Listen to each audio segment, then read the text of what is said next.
తర్వాత కొన్ని మాటలు మనం వినడానికి మన అందరూ సిద్ధపడదాం. దయచేసి అందరూ కళ్ళు మూసుకున్నట్లయితే చిన్న ప్రార్థన చేసుకుందాం. మమ్మల్ని మిక్కిలిగా ప్రేమించిన మా ప్రియ పరలోకపు తండ్రి, నీ ఘనమైన ఉన్నతమైన నామానికి వందనాలు చెల్లించుకుంటున్నాం దేవా. ఎవరికి లేనటువంటి మంచి అవకాశాన్ని మీరు మాకు దయచేశారు. అందుని బట్టి మీకు లెక్కలేని స్తోత్రములు స్తుతులు చెల్లించుకుంటున్నాం నాయన. మాట్లాడేది నేను కాదు నాయన, నా ద్వారా మీరు మాట్లాడించండి. మీ పరిశుద్ధాత్మ సహాయం నాకు అనుగ్రహించండి నాయన.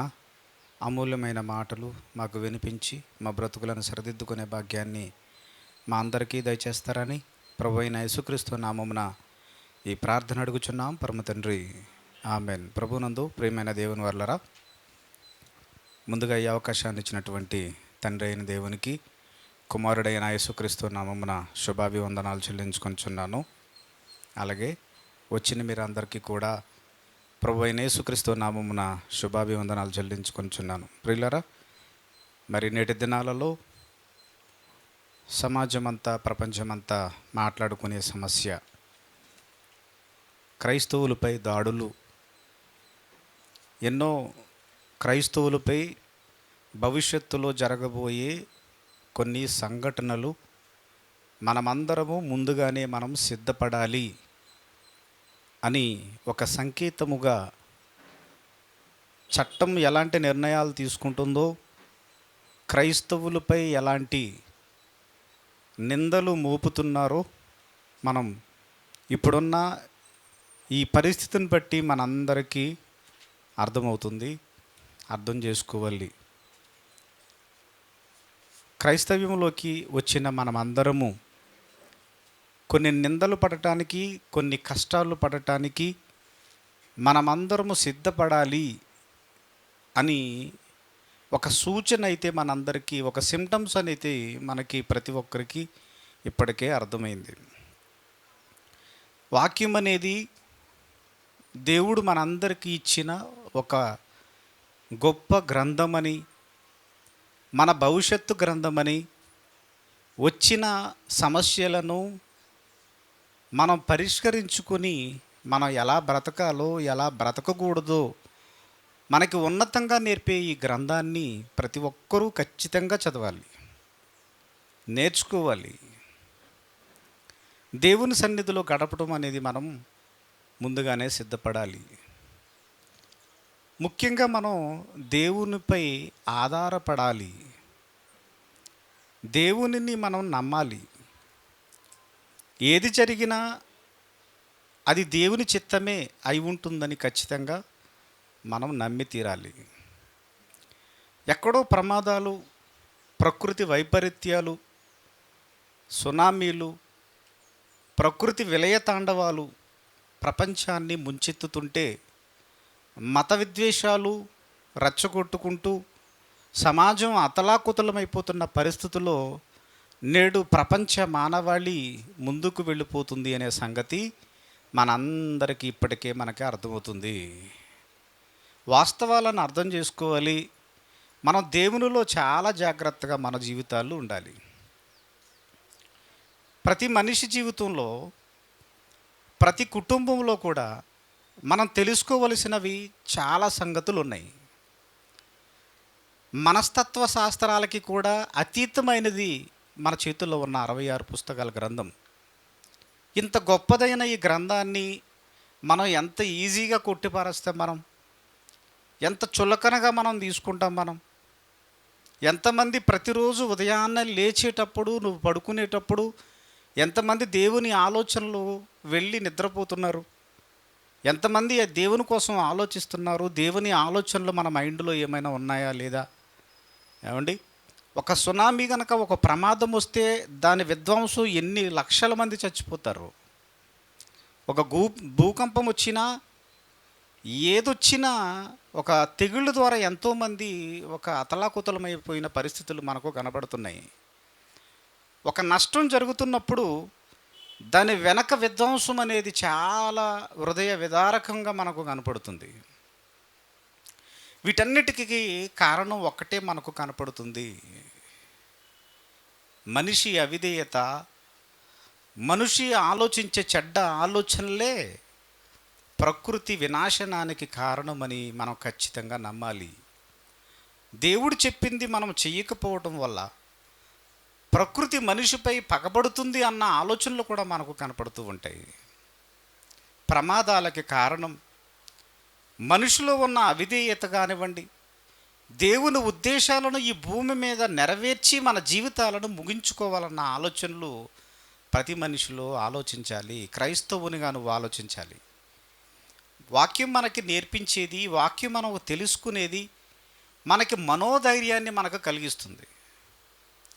చట్టం మీద మనకు నమ్మకం ఉందా అని ఒకవేళ మనల్ని అందరినీ అడిగితే ఒకే ఒక ప్రశ్న వస్తుంది: చట్టం మనకేమీ సపోర్ట్ అనేది చెయ్యదు. చట్టం వల్ల మనకి ఏమి ఉపయోగం ఉండదు, ఏమీ జరగదు. దేవుని ఆలోచన ఏముందో తెలుసుకొని మన జీవితాలను సరిదిద్దుకుంటూ వెళ్ళిపోవాలి. అలా ఆలోచించే విధానమే ప్రతి కుటుంబంలో కూడా, ప్రతి మనిషిలో కూడా ఒక విధ్వంసం అనేది జరగబోతుంది. అది మనం చిన్నదే, తేలికపాటిదే అని మనం తీసిపారేస్తాం. వర్షానికి ప్రారంభం ఒక చినుకుతో ప్రారంభమవుతుంది, అది ప్రళయంగా మారబోతుంది, అది వరదొస్తుంది. ఇలా ప్రకృతి విలయతాండం అనేది జరుగుతుంది. కానీ ప్రారంభము చిన్నగా ప్రారంభమవుతుంది, పెద్దగా మారిపోతుంది. ఇది ఎంత వాస్తవమో దేవుడు కూడా మన జీవితంలో, మన ఆలోచనలో కూడా, నీ జీవితంలో, నీ మనస్తత్వంలో, నీ మైండ్ సెట్లో ఒక చిన్నగా ప్రారంభమవుతుంది. అది ప్రతి మనిషిలో కానివ్వండి, ప్రతి కుటుంబంలో కానివ్వండి, మనిషి పతనానికి దోహదపడే చిన్న ఆలోచన మన జీవితాన్ని పతనం చేస్తుంది అనే సంగతి మనం ఎప్పటికీ మర్చిపోకూడదు. దేవుని ఆలోచనలో మన జీవితాలు ఉన్నప్పుడు, దేవుని ఆలోచన మన మైండ్లో ఉన్నప్పుడు మన జీవితాలు సక్రమంగా నడుస్తాయి. మన జీవితంలో ఒక మంచి నిర్ణయాన్ని మనం తీసుకోవాలి. అందుకే ప్రతి కుటుంబంలో ఉన్నవారు కానివ్వండి, ప్రతి మనిషి వ్యక్తిగతంగా కానివ్వండి, ఈ సంగతిని గూర్చి మనం చాలా జాగ్రత్తగా ఆలోచించి మన మైండ్ సెట్ని మనం మార్చుకోవాలి. మన మనస్సును మనం పక్కకు తిప్పుకోవాలి. ఖచ్చితంగా ఇది చెయ్యాలి. ఇది చెయ్యకపోతే వచ్చే విధ్వంసం ఏంటో అనేది కూడా మనం ఆలోచించాలి ఈరోజు. ఏమండి, ఎప్పుడు కూడా మనం ఒక ప్లాన్ చేస్తున్నప్పుడు, ఒక మీటింగ్ చేస్తున్నప్పుడు కానివ్వండి, మనం ఒక ఇల్లు కట్టుకుంటున్నప్పుడు కానివ్వండి, ఒక ప్లాన్ ఉంటుంది. ప్లాన్ లేకుండా మనం ముందుకెళ్ళిపోతే అసలు ఏ పనులు కూడా జరగవు. అప్పుడే భోజనాలు వడ్డించాలి అని ఒక నిర్ణయం తీసుకున్నారనుకోండి, అది ముందే ఆలోచిస్తే ఎంత బాగుంటుంది. మీటింగ్ పెట్టేటప్పుడు ఒక పద్ధతి ప్రకారంగా మనం ఏ కార్యక్రమం అయితే మనం చేస్తామో అది ఖచ్చితంగా సక్సెస్ అవుతుంది.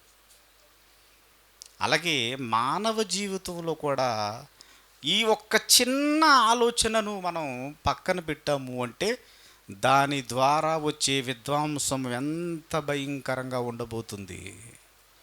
సునామీ అనే ఒక విధ్వంసం, ఒక ప్రమాదాన్ని, మనకి ఎంతో ప్రమాదాన్ని మిగులుస్తుంది. ప్రకృతి విలయాలు ఎంతో ప్రమాదాన్ని తీసుకొస్తుంది. అలాగే ఇది ప్రమాదమని మనం అనుకోము, కానీ ఇది ప్రమాదపు హెచ్చరిక అని దేవుడు, ఇది ప్రమాదానికి ప్రారంభమని ఈ వచనాన్ని బట్టి దేవుడు మనల్ని అందరినీ హెచ్చరిస్తున్నాడు. అది ఏంటది? ఎఫెసీ పత్రిక. జాగ్రత్తగా తీద్దాం, ఆలోచిద్దాం.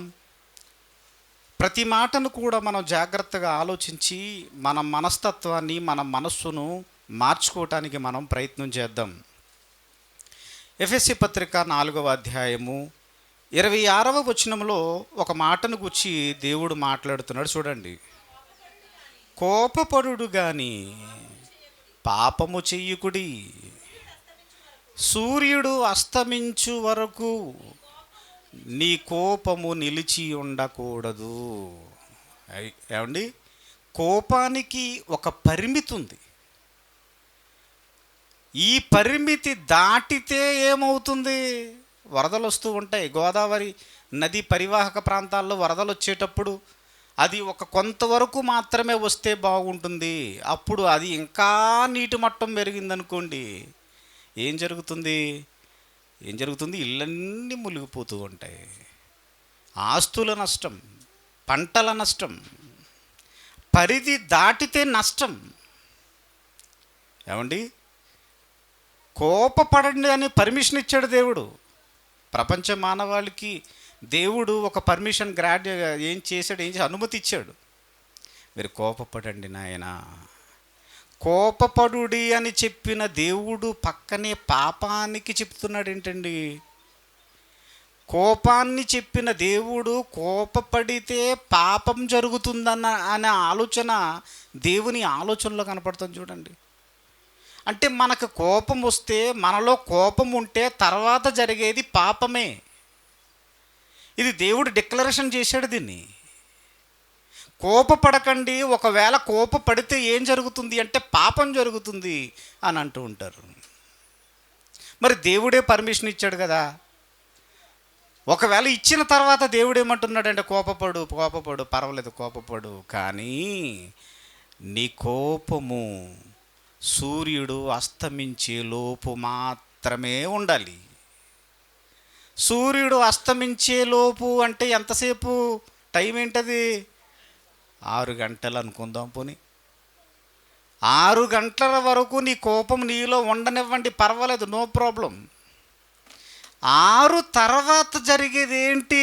సూర్యుడు అస్తమించే వరకు మాత్రమే నీలో కోపం ఉంచుకోవాలి. ఒకవేళ దాటి ఉంచుకుంటే ఏం జరుగుతుంది? సూర్యుడు అస్తమించిన తర్వాత కూడా నీలో కోపం ఉంటే ఏం జరుగుతుంది? కొంతమంది కోపపడుతూ ఉంటారండి బాబు. ఏమండి, మంచివాడికి కోపం వస్తే ఏం జరుగుతుందట? వదిలిపెట్టదట. ఏమండి, నీతిమంతుడికి కోపం వస్తే ఎన్ని చేసినా ఏమి చేసినా కోపం అనేది అనగదు. కోపాల వల్ల ఏం జరుగుతుంది? రాజ్యాలు కొట్టుకు చస్తున్నాయి, దేశాలు కొట్టుకు చచ్చిపోతున్నాయి, ఫ్యాక్సినిజం పెరిగిపోతుంది. ఆహారము నిల్వ ఉంచిన ఆహారాన్ని తింటే ప్రమాదం, శరీరానికి నష్టం. నిల్వ ఉంచిన ఆహారము తింటే ప్రమాదం. నిల్వ ఉండిన కోపం అనేది మనిషిలో ఉంటే ప్రమాదం. కోపము నిలిచి ఉంటే ప్రమాదం. కోపము నిలబడితే పాపానికి చేరువవుతుంది అంటున్నాడు ఆయన. ఈ సృష్టిని సృష్టించిన దేవాది దేవునికి కోపానికి కూడా, ఆయనకి కూడా పరిమితి ఉంది. ఆయనకు కోపానికి కూడా పరిమితి ఉంది అంటున్నాడు ఆయన. కీర్తనల గ్రంథం 30వ అధ్యాయము 5వ వచనంలో దేవునికి ఉన్న కోపం ఎంతసేపు ఉంటుంది? దేవుడు మనిషికి మాత్రం సూర్యుడు అస్తమించే వరకు టైం ఇచ్చాడైనా, చాలా సమయం ఇచ్చాడు. కానీ దేవునిలో కూడా కోపం ఉంది. ఆ కోపం ఎంతసేపు ఉంటుంది అని ఆలోచిస్తే ఆయన కోపం నిమిషము మాత్రమే ఉంటుందంటండి. ఎంతకన్నా ఏముంటుందో చెప్పండి. దేవుడనే ఆయనకు విశ్వాన్ని కలిగించిన ఆయనకే కోపం అనేది 1 నిమిషంలో తగ్గిపోతుందట. 1 నిమిషం మాత్రమే ఆయన కోపం ఉంటుంది. మరలా 1 నిమిషం తర్వాత వెళ్ళి నాయన అంటే వెళ్ళి దగ్గరికి చేర్చుకుంటాడు ఆయన. ఆయన కోపం ఉన్నప్పుడు నిన్ను 1 నిమిషం మాత్రమే నిన్ను దూరం పెడతాడు. నిమిషం దాటిన తర్వాత రండి నాయన అని మన దగ్గర పెట్టుకుంటూ ఉంటాడు. కానీ మనిషికైతే అలా కాదండి. నీ కోపం సూర్యుడు అస్తమించే వరకు మాత్రమే ఉండాలి. అది దాటితే ఏం జరుగుతుంది? అది దాటితే ఏమవుతుందండి? కుటుంబంలో ఎలాంటి పరిస్థితులు? ఏమండి, కోపం అనేది ఎప్పుడు వస్తుందో మనిషికి? ఏమండి, మనకి ఎప్పుడన్నా కోపం వస్తుందా? ఏమండి, చెప్పిన పని పిల్లలకి చెప్పిన పని చేయకపోయిందనుకోండి, చెప్పింది చేయలేదేంట్రా అని కర్ర తీసుకుని వెళ్తాం. ఏమండి, భర్త భార్య చెప్పిన పని చేయకపోతే కోపం రావడానికి ఎన్ని కారణాలు ఉన్నాయండి. ప్రతి చిన్నదానికి కోపం వచ్చేస్తుంది మనకి. ఈ కోపం వల్ల వచ్చే విధ్వంసం అనేది చాలా అపరిమితం.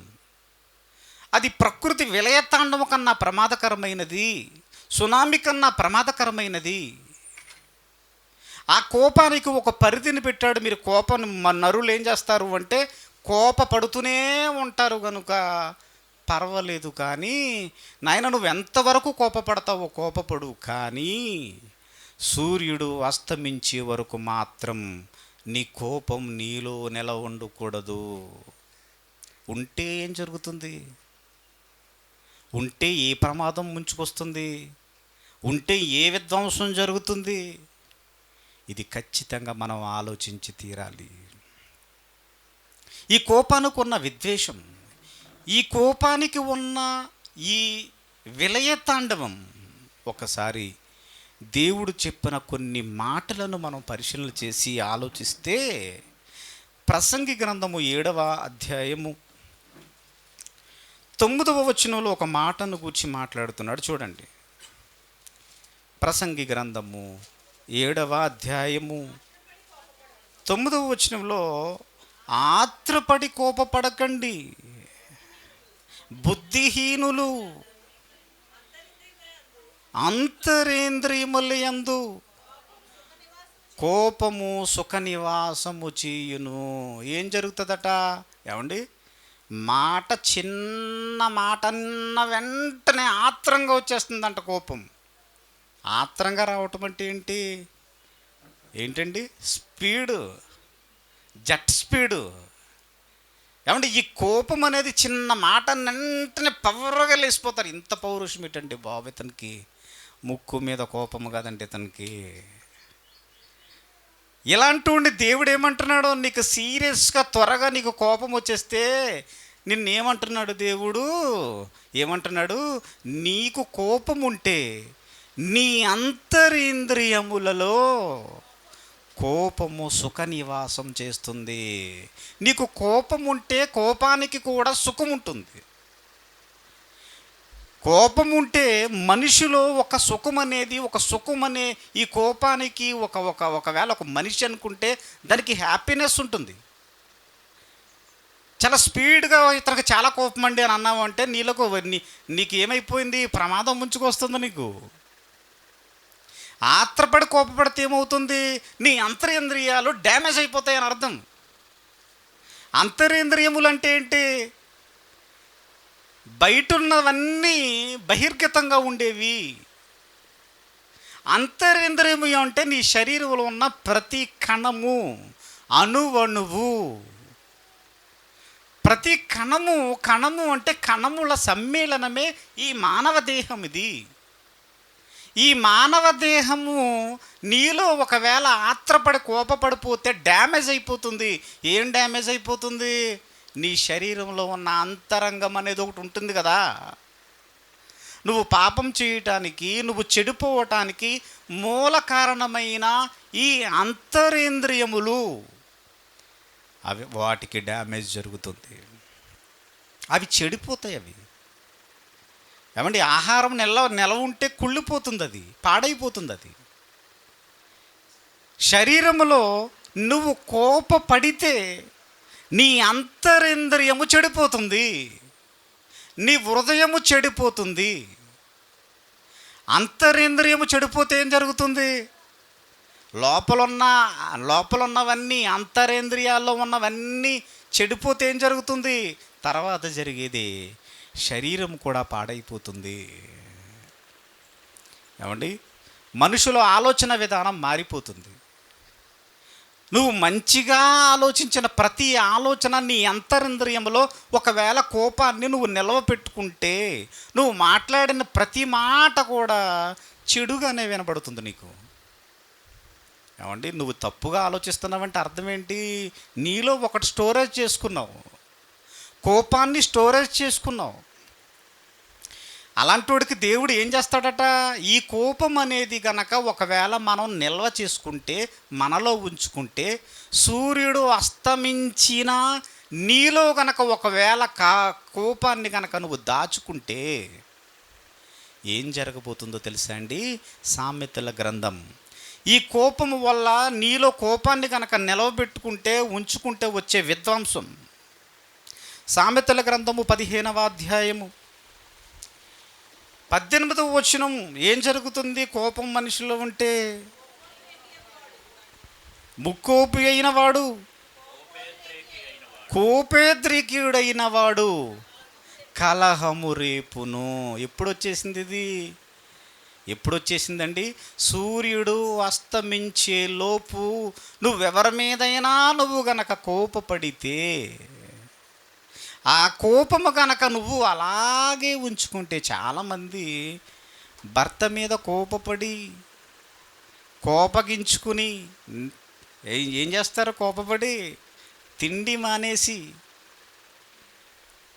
భార్య భర్త మీద కోపపడి తిండి మానేసి, కోపంతో తిండి మానేసి, నీలో కోపంతో తిండి మానేసావు, కడుపు మార్చుకుంటున్నావు అని అనుకుంటున్నారు చాలామంది. ఒక వ్యక్తి మీద కోపపడి ఒకవేళ నువ్వు అలా నిలబడి తర్వాత రోజున కనుక నువ్వు ఉంటే పరిస్థితి ఎంత భయంకరంగా మారబోతుంది అంటే, నువ్వు మానేసింది తిండిని కాదు నాయన, నీలో నిల్వ ఉంచుకున్నది ఏంటంటే కోపాన్ని నిల్వ చేసుకున్నావు. ఆ నిల్వ చేసుకోవడం వల్ల ఏం జరుగుతుంది? కలహము రేపుతుంది. రిజల్ట్ ఏంటి? రాత్రి కడుపు ఏమీ తినకుండా కోపపడి నువ్వు నిద్రపోయావు కదా, నిద్రపోయిన ఉదయాన్నే ఏం జరుగుతుంది? కలహం. అంటే గొడవలకి, నాశనమైపోవడానికి ఎక్కడ ప్రారంభమవుతుంది? సూర్యుడు అస్తమయం. ఈ సూర్యుడు అస్తమయంలో మనం ఏం చేస్తాం? ఎలాంటి పనులు చేస్తాం? సూర్యుడు అస్తమించిన వెంటనే చక్కగా ఏదైనా వండుకుని చక్కగా కడుపు నిండా తిని తర్వాత మనం నిద్రలోకి జారుకుంటాం. ఎవరైనా ఒకవేళ కోపపడి గొడవలు ఆడుకుని ఒకవేళ నువ్వు నిద్రపోతే అప్పుడు జరిగేది ఏంటనుకుంటున్నారు? ఉదయాన్నే లేచిన వెంటనే కలహము ప్రారంభమవుతుంది. ఇంకేం జరుగుతుంది? సామెతల గ్రంథం 19వ అధ్యాయము 19వ వచనంలో ఇంకేమంటున్నాడు? ఒకవేళ నీలో సూర్యుడు అస్తమించిన నీలో ఒకవేళ కోపం అనేది నిలిచి ఉంటే, మహాకోపియగువాడు దండనను తప్పించుకొనడు. దండనంటే పోలీసు వాళ్ళు శిక్షిస్తారా? నీలో కోపం ఉంటే కోపం వచ్చినట్టనే పోలీస్ డిపార్ట్మెంట్లు అరెస్ట్ చేసేస్తారా మనల్ని? మరి ఏం తప్పించుకోడు? దేవుడు విధించే దండనను తప్పించుకోడు. ఏమండి, కోపము మనలో నిలిచి ఉంటే ఎంత భయంకరమైన సంగతులు మనకు కనపడుతున్నాయో. ఒకరోజు కయీను తన తమ్ముడి మీద కోపపడ్డాడట. ఏమండి, వింటున్నారా? ఒకరోజు కయీను తన తమ్ముడి మీద కోపపడ్డాడంట. కోపము వల్ల వచ్చిన తీవ్ర నష్టం. సాయంత్రం పూట తనలో ఉంచుకున్నాడు కోపాన్ని. సూర్యుడు అస్తమించినా తన కోపాన్ని తగ్గించలేకపోయింది. అలా తగ్గించకపోయేసరికి దాని తీవ్రత ఏంటండి? మర్డర్, మరణహత్య. మనిషిలో వచ్చిన ఈ కోపాన్ని నువ్వు తీసుకొనకపోతే, సూర్యుడు అస్తమించినా నీలో నుంచి ఆ కోపాన్ని కనుక నువ్వు బయటకు తీసి ఒకవేళ తీయకపోతే, కయీను తనలో కోపాన్ని ఉంచుకున్నాడు, అందుకే మనిషిని చంపేశాడు. మన కోపాన్ని చిన్నగా తీయటం చూడడం వల్ల జరిగే విధ్వంసం ఏం జరిగిందండి? హత్య జరిగిందండి. ఇలాంటి హత్యలకు, మారణకాండలకు ప్రారంభం ఏంటనుకుంటున్నారు? కోపం. ఈరోజు ఒక దైవజనుని చంపేశారంటే దేనికి కారణం? దీని ప్రారంభం ఏంటి? ఒక మనిషిలో అతని మీద కోపం ఉంచుకున్నారు కనుక మత విద్వేషాలను రెచ్చగొడుతూ మతోన్మోదులుగా ఈరోజు కోపాన్ని ఉంచుకున్న ఒక వ్యక్తిని చంపేంత పరిస్థితి వచ్చిందంటే దీనికి కారణం సూర్యుడు అస్తమించే తర్వాతన కూడా నీలో కోపాన్ని ఉంచుకోవటమే. ఏమండి, మరి ఇన్ని విద్వేషాలు జరుగుతుంటే, మనిషిలో ఉన్న ఈ కోపాన్ని గనక మనిషిలో ఉంచుకుంటే, నిల్వ ఉంచితే, అలాంటి ప్రమాదాన్ని దేవుడు మనల్ని, తన పిల్లనైనా తన పిల్లలందరినీ హెచ్చరిస్తున్నాడు. నాయన నువ్వేం చేసినా పర్లేదు, సూర్యుడు అస్తమించే లోపు మాత్రం నీలో నుంచి ఆ కోపాన్ని తీసేయి. వెళ్ళి కాంప్రమైజ్ వెళ్ళి క్షమాపణ అడిగెళ్ళి. ఒకవేళ నువ్వు అలా అడగకపోతే వచ్చే నష్టం ఏముంటుందంటే హత్యగా మారిపోతుంది. అది నీ పాపానికి. కోపం అనేది చిన్నగా ప్రారంభమయ్యింది, దేనితో ఎండయింది? పాపముతో ఎండయింది. కోపం అనే దానితో